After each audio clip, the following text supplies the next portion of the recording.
Bonjour. Ouais, bonjour à tous. Vous êtes à l'écoute et moi je suis là pour vous parler. Vous allez entendre cette fois-ci un autre message. Ah, celui-là, il est différent quand même. Allez, je vais vous expliquer tout ça. Cette nuit, un esprit me réveille. Viens, me dit-il. Nous avons parlé un bon long moment dans l'univers, tu m'as expliqué beaucoup de choses, mais maintenant, il faut le mettre sur papier. Et voilà, j'écris donc pour lui, et vous, maintenant, vous allez écouter. J'étais, disait-il, né en Amérique. Cette vie. Hein. Et à 20 ans, 25 ans, j'avais pas fait encore grand-chose de ma vie. Et puis un jour, dans une boîte de nuit, j'ai rencontré une femme, une Eurasienne, Ula, qu'elle s'appelait.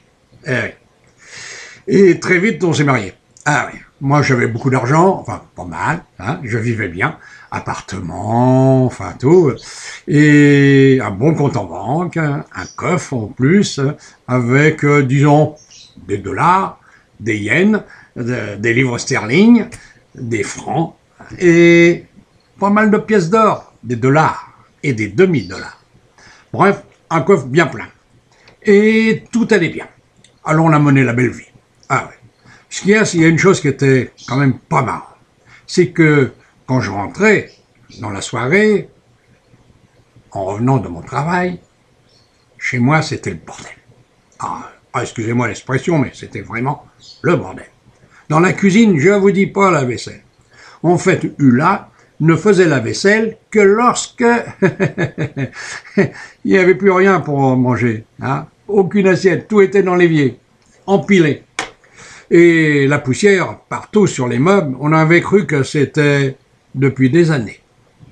Alors, on faisait jamais de ménage. Toute la journée, elle regardait la télévision, lisait des magazines, se faisait des ongles. Ah, là-dessus, elle avait des ongles super. Bah, faut dire, elle faisait rien. Alors, donc, ça gênait pas beaucoup, il risquait pas de se casser, hein.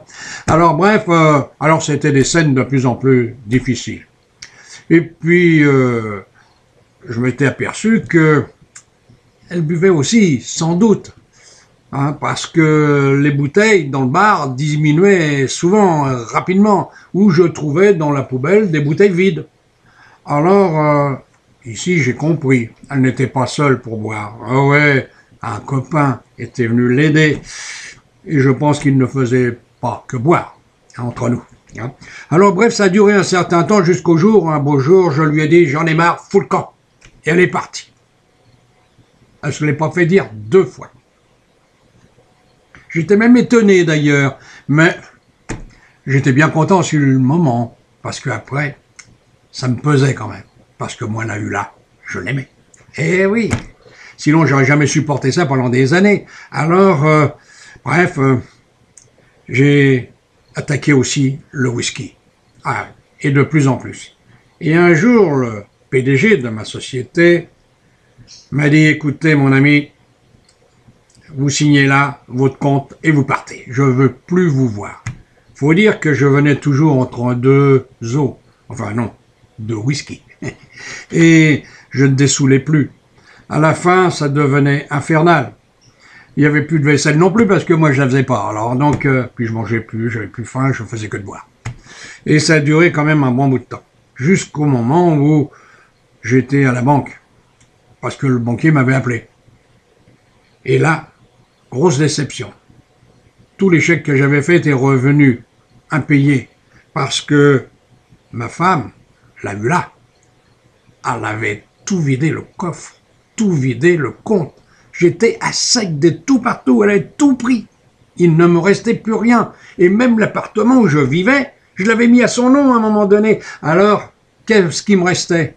Alors le soir, j'ai bu les dernières bouteilles de whisky. Je me suis saoulé à mort. Puis j'ai dit, Ula, tu vas avoir une grosse surprise. Si tu veux ton appartement, puisque j'avais reçu la lettre d'injonction, comme quoi il fallait que je le quitte, j'ai dit, si tu veux l'appartement, tu vas avoir quelques réparations à faire. Parce que maintenant, c'est fini, tu vas voir. Et j'ai ouvert le gaz à fond. Et moi, j'ai continué à ingurgiter les bouteilles de whisky. Je me suis endormi. Et quand je me suis réveillé, surprise de surprise de surprise. Ah ouais, alors là, c'était génial. Mon appartement, il n'y en avait plus. l'étage du dessus, l'étage encore du dessus, tout avait disparu. Littéralement explosé, disparu en 1000 morceaux partout. Moi aussi d'ailleurs. Mon corps était disloqué dans tous les sens et brûlé, bien cuit. Eh oui. Mais en fait, à un moment donné, j'étais étonné parce que j'étais là. Je regardais toute cette scène, les pompiers, les flics, tout ça qui circulait de partout, qui ramassaient les débris. Et moi qui étais là, j'étais redevenu entier. J'étais léger, j'étais bien. Un peu le gueule de bois, peut-être, enfin abruti un peu. Mais je voyais tout ce qui se passait et je comprenais tout. Oui, j'ai tout compris en quelques secondes. Ah ouais, la mémoire universelle. Tout nous revient. Ah ouais. Je savais qui j'avais été, qui j'étais. Eh oui. Et ce que j'aurais dû faire, ça aussi je l'ai su. J'ai vu plein de monde apparaître. Ah ouais. Et j'ai vu Jésus qui m'a dit alors, tu as voulu faire un feu de joie? Tu as voulu tout faire sauter? Ah oui. Eh ben c'était pas bien mon frère. Moi la peur, l'angoisse, tout s'est mis en moi et j'ai paniqué et je me suis enfui. Je suis parti je ne sais pas où dans l'univers. Et quand je me suis arrêté, il était encore devant moi. Il m'a dit tu peux aller partout. Je te retrouverai toujours. Tu as raté ta vie. Maintenant, tu vas pouvoir rester là où tu es. Parce que tu vas rentrer dans la nuit éternelle. Le purgatoire, tu y as droit. Pour avoir fait sauter tout ton immeuble. Tu n'aurais pas dû. Parce que tu n'étais pas le seul dans l'immeuble à vivre. Et voilà. Et lui est parti. Moi, je suis resté dans le noir. De plus en plus. C'est là que j'ai vu mes vies antérieures. J'ai vu tout ça. J'avais déjà eu connaissance de ces choses dans le temps, mais là, j'ai eu les preuves formelles que j'avais vécues plusieurs fois, dans des peaux différentes, que j'avais vécu.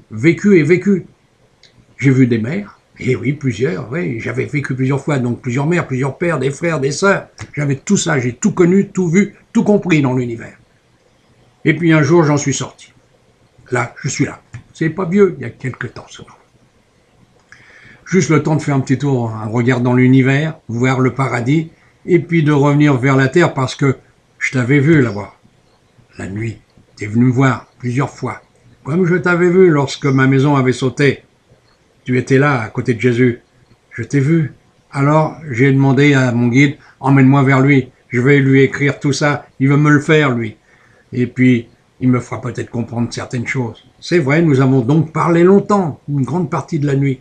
Et je t'en remercie. Tu as fait tout pour m'aider, tout pour me sauver. Je te remercie, frère. Et voilà. Maintenant, eh bien, je suis là. Je serai noir, je serai jaune, je serai blanc, j'en sais rien. Je serai un homme, je serai une femme, j'en sais rien non plus. J'ai tout mon temps, j'ai l'univers et toute l'éternité pour ça. Un jour, je m'en réincarnerai, je suis obligé, c'est vrai. Mais à ce moment-là, on verra bien. Pour l'instant, non. Je vais préparer petit à petit une vie, mais je sais, j'aurai sur la terre un karma, la peur, l'angoisse. Oui, toujours la peur, l'angoisse. L'horreur de l'alcool, l'horreur du feu, l'horreur du bruit, des explosions, tout ça. Oui, je vais avoir peur de tout ça. Des nuits de cauchemar qui vont m'attendre. Le reste, eh bien, on verra. Ah, je l'ai dit, c'est pas pressé. Voilà. Je te remercie, frère, d'avoir bien voulu m'aider et écrire ce que je viens de te dire. Merci encore. Je retourne avec mon guide, on va voyager encore un peu et je reviendrai peut-être te revoir.